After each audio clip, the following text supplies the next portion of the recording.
কৰিব ভূপেন বৰাৰ নেতৃত্বত এক দীঘলীয়া যাত্ৰা।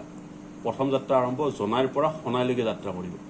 দ্বিতীয় তাৰপিছত শদিয়াৰ পৰা মন্দিয়া আৰু নাগৰিজনী। এইটো আচলতে কংগ্ৰেছ দলৰ আভ্যন্তৰীণ কথা, তেখেতসকলক সুধিলে বেছি ভাল। কিন্তু শুভেচ্ছা মই ভূপেন বৰাক দি থলোঁ যে আপোনালোকে যে বহুত বছৰৰ মূৰত আপোনালোকৰ যে মনত যে শুদ্ধি হৈছে, যে আপোনালোকে এতিয়া বুজি পাইছে যে ফিল্ডত নগ'লে কাম নহ'ব। কিন্তু প্ৰশ্ন হ'ল যে আপোনালোকে যি ধৰণৰ আজি মনত মানসিকতা লৈছে, মোৰ এনেকুৱা লাগিছে যে আমি 9খনৰ পৰা 2খন পালোঁ, 1 মিনিটৰ কাৰণে চকুটো মুজিলে, আৰু আপোনালোকে 3খনৰ পৰা 11খন পালে। আৰু আপোনালোকে যিমানেই যি নকওক, যোৰহাট বাদ দি আপোনালোকে মিয়াৰ ভোটেৰে এইবাৰ আপোনালোকৰ ভোট শ্বেয়াৰ বাঢ়িছে। এইটোত কোনো ডিমত নাই। আজি ভোটৰ পাৰ্চেণ্টেজত অকল যোৰহাটটো এৰি দিয়ক, মাইনাছ যোৰহাট আপোনালোকে দেখুৱাওক। একদম এইটোত কোনো ডিমত নাই। কোনোবাই বেয়া পাব, কোনোবাই ভাল পাব, এইটো নহয়।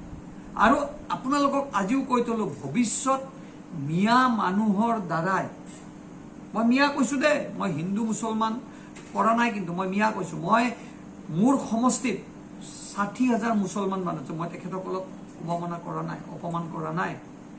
মই কৈছোঁ অকল মিয়া। আৰু মিয়াবিলাকে তেওঁলোকৰ নিজৰ পবিত্ৰ বিধানসভাত তেওঁলোকে বিচাৰিছিল যে আমাক মিয়া বুলি কওক। এইটো ঠিক। ইমান তেওঁলোকে উৎসাহী হৈছে, শুভেচ্ছা থাকিল ভূপেন বৰা ডাঙৰীয়া, কৰক। কিন্তু এই যিটো যাত্ৰা, এইটো আগন্তুক পঞ্চায়ত নিৰ্বাচন আৰু 26ৰ বিধানসভা নিৰ্বাচনক উদ্দেশ্য কৰি ভূপেন বৰাই লৈছে। আৰু এইবাৰ খুব আশাবাদী ফলাফলক লৈ, পঞ্চায়ত নিৰ্বাচনে হওক বা 26। কিন্তু এই যাত্ৰাটোৰ দ্বাৰা তেওঁ কৈছে যে যিহেতু ৰাহুল গান্ধীয়ে ভাৰতৰ ন্যায় যাত্ৰা কৰি এটা ৱেভ দি থৈ গৈছে, এইবাৰ এই যাত্ৰাটো আৰু ৱেভ আহিব। চাওক, মই আকৌ কৈছোঁ, বিনা কষ্টই কোনো ফল পাব নোৱাৰে। আমি যে আজি 9খনৰ পৰা 11খন চিট পাইছোঁ, কি আমি বহি আছোঁ নেকি? আপোনালোকেতো দেখা পাইছে, আমাৰ বিধায়কবিলাকে কষ্ট কৰিছে, আমাৰ দলীয় কাৰ্যকৰ্তাই কষ্ট কৰিছে। তেওঁলোকেও কষ্ট কৰক, এখন শক্তিশালী ভূমিকা, বিৰোধী ভূমিকা পালন কৰক। আমিতো কেতিয়াও বিচৰা নাই যে বিৰোধী শূন্য হৈ যাওক। আমাৰ থাকিব কংগ্ৰেছ মুক্ত, এইটো আমি সদায় ৰাখিম। সেইটোত কোনো আমাৰ প্ৰচেষ্টা, তেওঁলোকে যেনেকৈ আমাক বিজেপি শূন্য কৰিব বিচাৰে, আমিও তেনেকৈ কংগ্ৰেছ শূন্য, বিৰোধী শূন্য কৰিব বিচাৰিম। এইখনতো যুঁজ থাকিবই। এই যুঁজখনত না আপোনালোকে আমাক বাধা দিব পাৰিব, না কোনোবা মাজৰ মানিব, কাৰণ আমি এখন ৰাজনৈতিক যুঁজ কৰিম।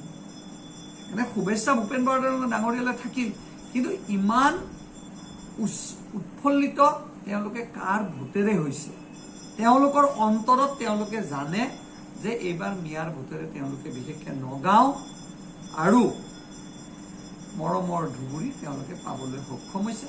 এইকাৰণে আমি কৈছোঁ আমাৰ অসমত থকা অসমীয়া খিলঞ্জীয়া মানুহৰ ভোটেৰে এইখন চৰকাৰে অনাগত দিনত কাম কৰিব।